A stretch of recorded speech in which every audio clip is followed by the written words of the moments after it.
भगवान श्री कृष्ण कहते हैं, भौतिक संसार रूपी जंगल में भटकते हुए बद्ध जीव को कदाचित अदृश्य झींगुरों की तीक्ष्ण ध्वनि सुनाई पड़ती है, जो उसके कानों को अत्यंत दुखदाई लगती हैं। कभी कभी उसका हृदय अपने शत्रुओं के कटु वचनों जैसी प्रतीत होने वाली उल्लुओं की ध्वनि से विचलित हो उठता है। कभी कभी वह बिना फल फूल वाले वृक्षों का आश्रय ग्रहण करता है, क्योंकि वह भूखा होता है, किंतु उसे ना मिलने से कष्ट भोगना पड़ता है। उसे जल पीने की इच्छा होती है, किंतु वह केवल मृग तृष्णा से मोहित हो जाने के कारण उसके पीछे दौड़ता है। श्रीमद् भागवतम में यह कहा गया है कि भागवत दर्शन उन लोगों के लिए है जो ईर्ष्या से पूर्ण रूपेण रहित हैं। यह भौतिक संसार ईर्ष्यालु व्यक्तियों से भरा है। यहाँ तक कि अंतरंगी भी पीछे से छुरा भोंकने वाले होते हैं। इसीलिए इनकी तुलना जंगल में झींगुरों की झंकार से की गई है। मनुष्य को झींगुर नहीं दिखाई पड़ता, किंतु उसकी ध्वनि उसको व्यथित करती है। जब कोई व्यक्ति श्री कृष्ण भावनामृत स्वीकार करता है, तो उसे सदैव अपने संबंधियों के कटु वचन सुनने पड़ते हैं। यह संसार का स्वभाव पीठ पीछे निंदा करने वालों से जो मानसिक कष्ट होता है, उससे बचा नहीं जा सकता। अत्यंत व्यथित हो उठने पर कभी कभी वह किसी पापी व्यक्ति के पास सहायता के लिए जाता है, किंतु बुद्धि न होने से वह उसकी सहायता नहीं कर पाता। इस प्रकार जीव निराश हो जाता है। यह मरुस्थल में जल की खोज के लिए मृग मारीचिका के पीछे दौड़ लगाने के समान है। ऐसे कर्मों से कोई ठोस लाभ नहीं होता। माया शक्ति द्वारा निर्देशित होने के कारण बद्धजीव अनेक प्रकार के कष्ट भोगने पड़ते हैं। कभी कभी बद्धजीव उथली नदी में कूद पड़ता है, अथवा खाद्यान्न न होने पर ऐसे लोगों से अन्न मांगता है जो दानी है ही नहीं। कभी कभी वह गृहस्थ जीवन की अग्नि से जलने लगता है, जो दावाग्नि जैसी होती है। और कभी कभी वह उस संपत्ति के लिए दुखी हो उठता है जो उसे प्राणों से भी प्रिय है, और जिसका उपहरण राजा लोग भारी आयकर के नाम पर करते हैं।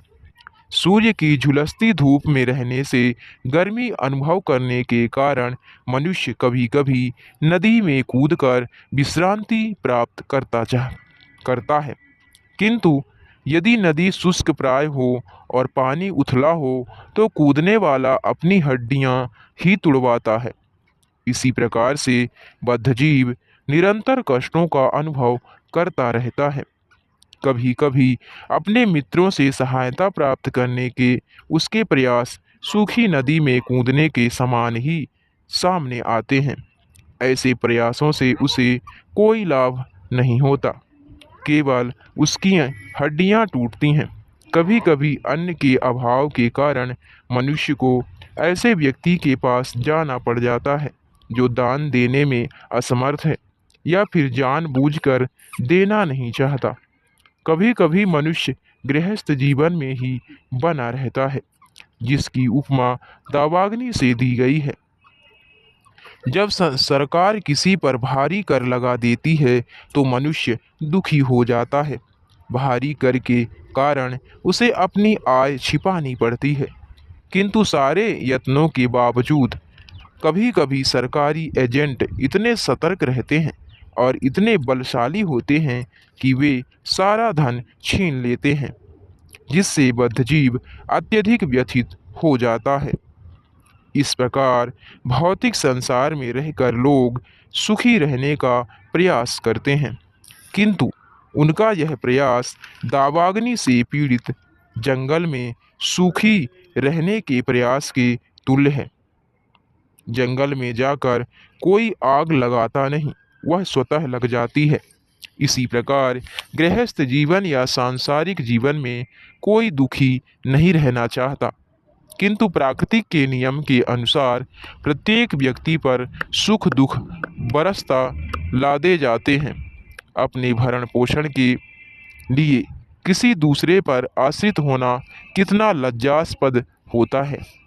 इसीलिए वैदिक पद्धति के अनुसार प्रत्येक व्यक्ति को स्वयं पर निर्भर रहना चाहिए। केवल शूद्र ही स्वतंत्र रूप से रहने में असमर्थ होते हैं। उन्हें अपने भरण के लिए किसी न किसी की सेवा करनी होती है। शास्त्रों में कहा गया है, इस कलयुग में प्रत्येक व्यक्ति अपने देह भरण के लिए अन्य की कृपा पर आश्रित रहता है। इसीलिए प्रत्येक व्यक्ति को शूद्र कहा गया है। श्रीमद् भागवतम के 12वें स्कंद में कहा गया है कि कलयुग में सरकार कर तो लेगी, किंतु उसके बदले में जनता का कल्याण नहीं देखेगी। इस युग में वर्षा की न्यूनता भी होगी, जिससे अन्न का अभाव होगा और सरकार द्वारा लगाए गए करों से जनता अत्यधिक पीड़ित होगी।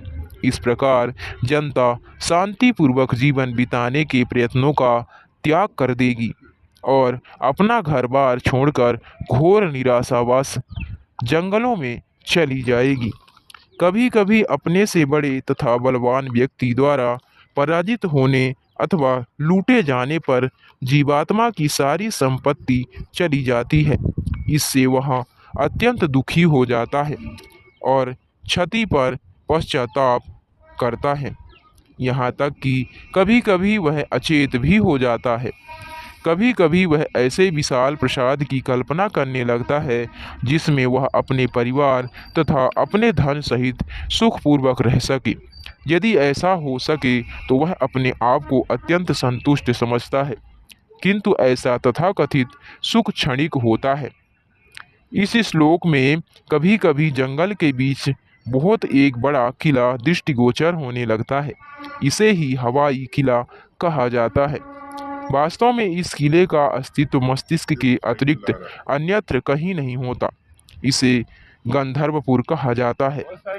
इस भौतिक संसार रूपी जंगल में बद्ध जीव कभी कभी बड़े बड़े किले तथा गगनचुंबी प्रासादों की कल्पना करता है और इन चीजों को पीछे अपनी शक्ति नष्ट कर देता है और इनमें अपने परिवार सहित सदा के लिए सुखपूर्वक रहने की आशा बांधता है। किंतु प्रकृति के नियम ऐसा होने नहीं देते। जब वह ऐसे किलों में प्रवेश करता है तो क्षण भर के लिए वह अपने आप को सुखी समझता है, किंतु उसका यह सुख स्थायी नहीं होता। उसका यह सुख कुछ ही वर्ष चल पाता है, क्योंकि मृत्यु के समय उसे यह किला छोड़ना पड़ता है।